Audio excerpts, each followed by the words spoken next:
պարտավոր ենք բացել քաններից ինչ որ մենք ունեցանք այս 35 տարիների ընթացքում, արժևորենք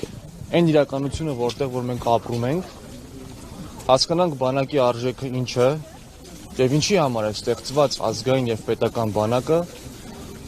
ապրենք այնպես, որ թե բանակը եւ թե այն նպատակները, ինչ որ բանակն իր առջեւ դրված է, ինքներս մեր ամենօրյա կյանքով իրականացնենք։ Բանակի օրը պարզապես տոն չէ, դա մեր ամենօրյա աշխատանքի արդյունքը պետք է լինի եւ պարզապես տոնելով տարին մեկ անգամ գալով, գնալով, խոսելով բանակի մասին երբեք չեն կարող ունենալ այն բանակը, ինչ որ պետք է ունենանք։ Հիշատակի օրվա մասին, քանի որ այս իշխանությունները հունվարի 27-ը հռչակեցին բոլոր պատերազմներում ընկած մեր հայրենիների հիշատակի օր, դուք ինչ եք կարծում, սա ինչի համար է արվում։ Բնականաբար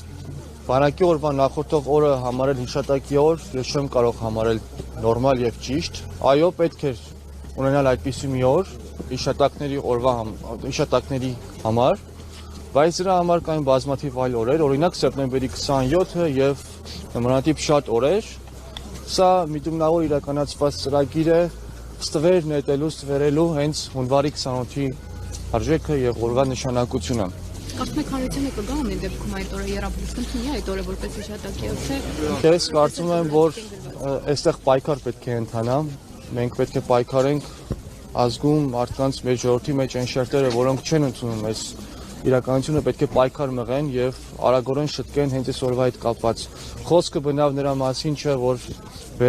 դուրս գա այս օրը օրացույցի մեջից, այո լավ է, բայց պետք է ընտրել այլ օր։